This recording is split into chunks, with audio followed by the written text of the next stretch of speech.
Nilai-nilai Pancasila itu bertentangan dengan Islam, memerangi kaum muslimin atas nama Pancasila. Bismillah, Assalamualaikum warahmatullahi wabarakatuh. Waalaikumsalam. Alhamdulillah kita bisa mengudara lagi di tempatnya di Lui Pengaduan, tepatnya pada tanggal 1 Juni 2022 yang bertepatan dengan hari lahirnya Pancasila. Masih bersama Ustadz Haris Hamir Falah, kita akan membahas tentunya tentang Pancasila. Sebelum kita lanjut bicara tentang Pancasila, kita sapa Ustadz Haris terlebih dahulu. Assalamualaikum Ustadz. Waalaikumsalam warahmatullahi wabarakatuh. Gimana kabar? Sehat Ustadz? Alhamdulillah sehat. Aktivitas gimana Ustadz? Masih trekking terus nih Ustadz, keluarnya lihat Ustadz. Ya, buat nambahin kesehatan jasmani. Masya Allah. Kapan-kapan kita trekking bareng Ustadz. Insya Allah, insya Allah. Ini Ustadz, bicara tentang Pancasila Ustadz, salah satu ideologi di Indonesia, salah satunya ya Ustadz. Salah satu ideologi di Indonesia. Ideologi yang penuh warna tentunya Ustadz. Apalagi ini kembali menjadi fenomena ketika tentunya ya Ustadz, kalau orang menolak Pancasila pasti ingin merubah Pancasila. Tapi ada orang ngaku Pancasila atau Pancasilais tapi juga ingin merubahnya Ustadz. Iya kan? Ya. Dari Pancasila menjadi Ekasila misalkan atau Trisila. Iya. Lalu bagaimana Islam dalam hal ini menyikapi tentang Pancasila? Iya. Bismillahirrahmanirrahim. Memang Pancasila ini sejak lahir ya. Lahir tanggal 1 Juni ya, bertepatan dengan hari ini ya.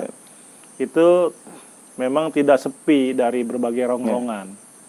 Artinya rongrongan itu baik dari kanan maupun dari kiri. Ya, jadi bukan hanya misalnya kita lihat dari sisi kaum agamis gitu kan, tapi juga dari nasionalis gitu kan. Betul. Bahkan dari yang anti-Islam, yang tidak bertuhan, komunis gitu kan. Itu juga selalu ada rongrongan-rongrongan gitu. Sebetulnya sejatinya Islam, kalau kita bicara Islam menyoroti tentang Pancasila ya, dari 5 poin yang ada, ketuhanan yang Maha Esa, kemudian persatuan Indonesia gitu kan, dan sampai keadilan sosial bagi seluruh rakyat Indonesia, itu lihat poin per poin nggak ada sebetulnya yang bertentangan dengan Islam, gitu. Nggak ada satupun yang bertentangan dengan Islam kan. Ulama sepakat yang dimaksud dengan ketuhanan yang Maha Esa itu adalah tauhid, gitu kan. Kemudian persatuan Indonesia, Islam sangat menganjurkan. Keadilan Islam sangat menganjurkan. Ada sistem musyawarah, Islam juga sangat menganjurkan. Jadi sebetulnya harusnya memang kalau kita mau jujur ya, tidak perlu ada dari pihak manapun yang mau merubah-rubah gitu. Jadi konsisten aja diamalkan. Gitu. Kalau kita lihat dalam istilah, kalau kita soroti dalam perspektif ajaran Islam, saya rasa nggak perlu ada yang diperdebatkan. Ya. Jadi kita lihat ke belakang Ustaz, fenomena Orde Baru. Iya. Di mana Pancasila banyak jadi dari korban Pancasila ini orang umat Islam itu Ustaz. Iya. Itu gimana Ustaz? Iya. Sejarah di Orde Baru misalnya ya, betul. Asas tunggal itu. Dulu ada asas tunggal Pancasila, banyak sekali korban-korban yang berjatuhan, sehingga orang kemudian sebahagian orang atau mungkin banyak orang di Indonesia itu menjadi salah paham terhadap Pancasila, gitu kan? Karena akhirnya dianggap Pancasilanya yang memerangi Islam, memerangi nilai-nilai Pancasila itu bertentangan dengan Islam, memerangi kaum muslimin atas nama Pancasila gitu. Jadi kan terjadi seperti itu ya. Saya rasa masih segar dalam ingatan kita meskipun sudah lama, Tanjung Priok misalnya dan lain-lain gitu kan. Itu kan juga merupakan reaksi dari sebuah penolakan terhadap azas tunggal Pancasila. Kalau saya melihat, kalau juga kita melihat secara jernih sebetulnya bukan Pancasilanya yang salah, gitu kan? Bukan Pancasilanya yang salah, tapi rezim yang berkuasa pada masa itu menggunakan kekuatannya kemudian atas nama Pancasila. Atas nama Pancasila. Gitu kan. Jadi bagaimana ya dia mengekalkan nafsu syahwat politiknya itu dia ingin langgengkan tapi di atas nama Pancasila. Jadi karena atas nama Pancasila itu akhirnya orang tuduhannya kepada Pancasila.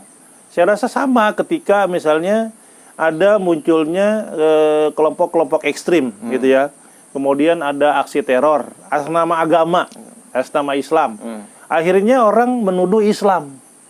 Gitu kan? Islam ini mengajarkan kekerasan dan sebagainya. Padahal kan ada orang yang melakukan kekerasan atas nama agama. Gitu kan? Sama. Jadi dulu orang juga banyak begitu. Kepentingan politik ya, kemudian dia ingin langgengkan dan dia berseberangan dengan lawan-lawan politiknya, misalnya melawan lawan politiknya, terus atas nama Pancasila. Jadi ada orang yang merasa paling Pancasilais, gitu kan, yang lain tidak. Gitu kan. Padahal akhirnya kayak gitu. Akhirnya akibat dari perbuatan atau ulah oknum-oknum tertentu, Pancasila menjadi tertuduh. Jadi gitu. bisa kita bilang siapapun yang berkuasa bisa menggunakan Pancasila dong, berarti Ustaz? Ya, makanya memukul lawan politiknya. Gitu. Ya, makanya Pancasila itu tidak boleh ditafsirkan secara tunggal oleh orang tertentu atau kekuatan tertentu. Tapi dia kembalikanlah kepada nilai-nilai murni yang ada dalam Pancasila itu. Gitu. Kalau kita gali lagi, Ustaz, menurut ulama ada nggak sih Pancasila itu pandangan-pandangan ulama tentang Pancasila, Ustaz? Iya, karena kita di Indonesia ini mayoritasnya kaum muslimin. Betul. Ya. Jadi pasti selalu ada pendapat-pendapat bagaimana pendapat para ulama berkenaan dengan dasar negara Pancasila yang memang dalam perjalanannya banyak terjadi polemik gitu kan. Yang pada akhirnya sebetulnya kalau kita lihat sebelum kita kembali kepada pendapat para ulama misalnya, katakanlah ormas Islam Muhammadiyah ya ketika dalam salah satu muktamarnya itu kan memutuskan Pancasila dan Negara Kesatuan Republik Indonesia itu menjadi Darul Ahdi Wasyahadah. Jadi ini adalah sebuah kesepakatan konsensus bersama yang harus kita sepakati dan kemudian kita punya komitmen membangun negara yang berdasarkan Pancasila ini gitu kan. Kalau kemudian kalau umat Islam diisi dengan fastabiqul khairat, ya kan berlomba-lomba dalam kebaikan berdasarkan ajaran Islam tapi dalam koridor Pancasila gitu. Itu kalau kita lihat ya, tapi juga perkembangannya luar biasa. Kita ambil satu contoh saja misalnya bagaimana tulisannya Allah yarham Pak Muhammad Nasir ya dalam satu mingguan hikmah itu ditulis pada tanggal 9 Mei tahun 1954. Jadi tahun 54 ya nggak jauh dari Indonesia baru merdeka lah ya. Betul. Itu beliau sudah memberikan pernyataan begini. Ini saya bacakan secara lengkapnya ya. Mana mungkin Al-Quran yang memancarkan tauhid dapat a priori bertentangan dengan sila ketuhanan yang Maha Esa. Jadi beliau sudah mensetarakan bahwa ketuhanan yang Maha Esa itu ya nilai-nilai tauhid. Sedangkan Al-Quran mengajarkan nilai-nilai tauhid. Makanya tidak mungkin kemudian di situ terjadi pertentangan. Ya. Bahkan beliau mengatakan begini, mana mungkin Al-Quran yang ajarannya penuh dengan kewajiban menegakkan adalah ijtimaiyah bertentangan dengan sila keadilan sosial. Ya. Mana mungkin Al-Quran yang justru memberantas sistem feodalisme dan pemerintahan diktator sewenang-wenang serta meletakkan dasar musyawarah dalam susunan pemerintah dapat bertentangan dengan yang dinamakan kedaulatan rakyat. Ya, kemudian juga beliau mengatakan mana mungkin Al-Quran yang menegakkan istilah islah bainan nas. Jadi ada damai dengan sama manusia dapat a priori bertentangan dengan yang disebut peri kemanusiaan. Mana mungkin Al-Quran yang mengakui adanya bangsa-bangsa dan meletakkan dasar yang sehat bagi kebangsaan dapat a priori bertentangan dengan kebangsaan. Jadi semua poin-poin yang ada dalam Pancasila itu ketika disoroti dengan Al-Quran sejalan. Itu menurut Allah yarham Pak Muhammad Nasir. Yang saya nggak mengutip banyak-banyak lah. Kita ambil yang paling anyar. ya bagaimana kaul jadidnya Ustadz Abu Bakar Bashir, ya kan? Beliau di dalam satu videonya, ya, kemudian video ini disiarkan. Salah satu link yang menyiarkan itu link YouTube Cek Ombak. April tahun 2022. Di sana beliau mengatakan begini di dalam kutipannya. Kenapa Indonesia yang berdasarkan Pancasila itu disetujui oleh para ulama? Ya, jadi ada pertanyaan, kan Pancasila ini kan Indonesia ini kan dasarnya adalah Pancasila. Kenapa para ulama setuju? Gitu loh. Beliau mengatakan karena dasarnya tauhid, yaitu ketuhanan yang Maha Esa. Ya kan? Gitu. Nah, kemudian beliau mengatakan begini, ini pun pengertian saya yang terakhir. Dulu saya menganggap Pancasila itu syirik. Jadi ada pergeseran. Ya kan, ada pergeseran yang luar biasa. Pada titik tertentu orang sudah banyak yang sepaham bahwa Pancasila itu tidak bertentangan dengan ajaran Islam, gitu kan? Sampai beliau mengatakan ya ketuhanan Maha Esa itu ya tauhid, ya kan? Tetapi setelah saya pelajari selanjutnya, tidak mungkin ulama menyetujui dasar negara syirik. Karena itu, karena ulama itu mesti niatnya ikhlas, gitu kan? Jadi setelah beliau pelajari dengan rentan waktu yang luar biasa, kita tahu bagaimana sikap ya Ustadz Abu Bakar Bashir terhadap Pancasila, dulu bertentangan, dulu menyebut syirik, tapi kemudian ada pergeseran yang beliau mengatakan tidak bertentangan dengan Islam. Nah, ini kita lihat ini pendapat ulama-ulama ya, yang saya rasa dua ulama ini perjuangannya di Indonesia luar biasa. Jelas, ya kan, Pak Nasir bagaimana gitu kan.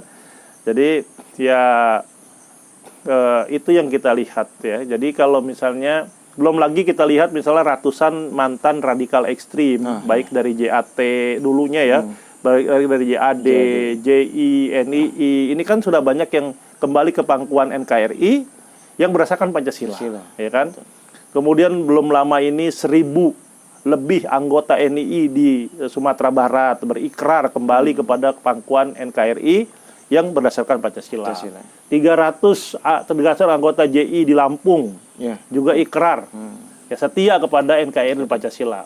Artinya fenomena ini sudah memberikan dalil bukti kepada kita betapa Pancasila itu sebetulnya tidak bertentangan dengan Islam. Tapi memang barangkali ya banyak dalam perjalanannya orang yang salah paham.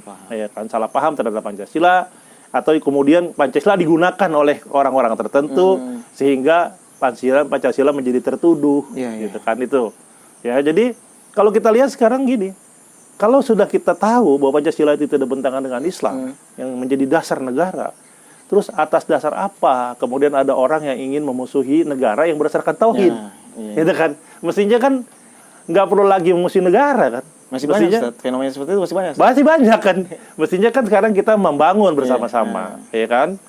Jadi sudah saatnya kita bersatu membangun negeri tercinta, dan kita jadikan Indonesia sebagai negeri tempat kita berdakwah. Jadi menjadi darul dakwah, bukan menjadi tempat kita mengobarkan peperangan. Jadi kita dakwah Islam yang rahmatan lil alamin, yang wasatiyah, yang penuh dengan toleran, tapi toleran yang tidak kebablasan. Saya rasa itu. Terakhir, Ustaz, untuk pesan-pesan mungkin, Ustaz, buat para kawan-kawan yang menyaksikan channel ini, Ustaz, yang tentunya masih menolak Pancasila, Ustaz, ya. Pesan-pesan itu seperti apa, Ustaz? Ya, pertama saya rasa cobalah kita lihat Pancasila itu secara jernih ya. Sudah hilangkanlah rasa-rasa kebencian yang tidak berdasar. Kemudian juga kita bisa mengambil ibroh dari seorang ulama yang pejuang juga, ya kan, begitu lama beliau berseberangan dengan Pancasila, tapi ketika beliau mengatakan setelah saya pelajari, saya kemudian bergeser pemahamannya dari mengatakan Pancasila syirik, kemudian mengatakan Pancasila itu tidak bertentangan dengan Islam. Jadi ya belajar gitu. Mari kita belajar bersama-sama. Kita tidak perlu mendoktrin siapapun. Kita buka lagi fakta sejarahnya, kita lihat lagi fakta-fakta yang berkembang sampai dengan saat ini. Sudah saatnya bagi kita sebetulnya tidak lagi mempermasalahkan tentang Pancasila. Tapi sudah saatnya kita membangun negeri ini bersama-sama. Ya, syukran. Jazakallah khair Ustaz. Ini Oh, ya, luar biasa pembahasan hari ini. Semoga bermanfaat. Kita tutup dengan alhamdulillah. Alhamdulillahirrahmanirrahim. Assalamualaikum warahmatullahi wabarakatuh. Waalaikumsalam warahmatullahi wabarakatuh.